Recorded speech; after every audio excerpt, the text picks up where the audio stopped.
We're just trying to cool it down a little bit. Then we're going to add a little bit of flavor and a little bit of color. And then in about 20 minutes, we'll be over here on the table pulling out some candy canes. So we're actually going to do a couple colors here. We're making a watermelon flavor. So we're going to start out with our green stripe first. Then we'll do a little bit of a pink stripe.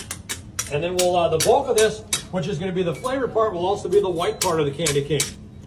Using a gel or a paste-based color here today. Got the end of the jar here, so I'm just going to put what I can in there.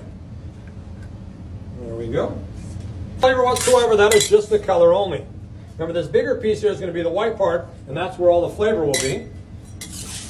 So what that means is all our candy canes are actually white in the middle. The striping just goes on the outside edge to give them their ornate coloring. So that's why there's actually no flavor in the color or the stripe of the candy cane. It's all in the white part. All right, so there's our green all mixed in. So I'll take that over to the heater here. It's all mixed in. There we go. And I'll just take it right over to the heater here. So I'll just cut a little bit more off there. And once again, we're going to use that pink or that gel paste coloring. No flavor whatsoever, just the color only. Just a little bit of flavor, a little bit of color there. And it looks like we've got it just about mixed in, so we'll take that one over to the table also. There's our pink all mixed in. When I pour this on the table, it's a little bit over 320 degrees. It has cooled down quite a bit. So let's get a reading where it's still very, very hot, but let's get a reading here where we see where we stand. New batteries in my thing. Here we go. 196 degrees there. As you can see, it's still very, very warm. 196 right there. Very, very warm. In the center there. Going to add about 1/3 of an ounce, a little more than 1/4 ounce, a little less than 1/2 ounce. Just like that. Then we're going to mix that in. And just like we did the color, we'll mix the flavor in here. And we're just trying to break the flavor up into some little small packets inside there, little pockets, if you will, I'm sorry, of the flavor. Then we'll show you how we're going to turn it nice and white. It does happen rather quickly. You want to keep your eye on the big blob up here. Not me, the big blob on the slab here. Roll this out. Here we go. And there it is, you guys. Thanks for coming. There it is, your candy cane. That's what you came for, right? So, just kidding.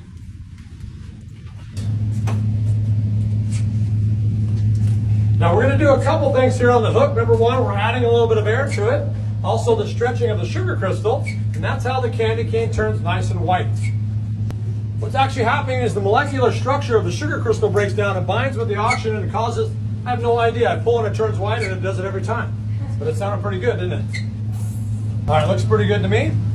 So let's take it over the heater and we'll put it all together. So if you guys want to scoot on over this way, we'll line up on the table over here. Stretch it out. We're going to do one big green stripe. And then I've got my pink stripe here. We're stretching that out. We're going to do one big pink stripe. We're going to put our big green stripe right here on one side of the block. We have mints for that too, you know, so. Good to see you guys. And then on the other side here, we're going to put our big pink stripe. Remember, we're making watermelon flavor here. Trying to make the color fit the flavor. And there's our pink stripe right there. So now as you can see here we go. We've got our big green stripe on this side of the block. Our big pink stripe on this side of the block. Anybody out there bowl? Any bowlers? Maybe you can take that down to the lane, knock it down. How about baseball bat? We all know we love baseball here, right? So little candy cane baseball bat. Now if I had my 5 stripes on here, I'd tell you how I used to play a little piano and trumpet, just playing the 5 stripes. Not very effective without the stripes there. Or how about this one here, a big giant fish or a whale with a candy cane tail. Or it's just candy cane. Yeah. We're going to cut that off there. We're going to take the piece I cut off, we're going to put it right here in the back, what we call stuffing the turkey here. Put it right back in the back here for a little later. Just like that. And if you guys watch right here very carefully now, I'm going to begin to pull this out here. Give it a little pull. Give it a little tug. Give it a little stretch. And we get it just the right length and thickness. We're going to give it a little twist. And right before your very eyes, ladies and gentlemen, boys and girls, we have created candy cane.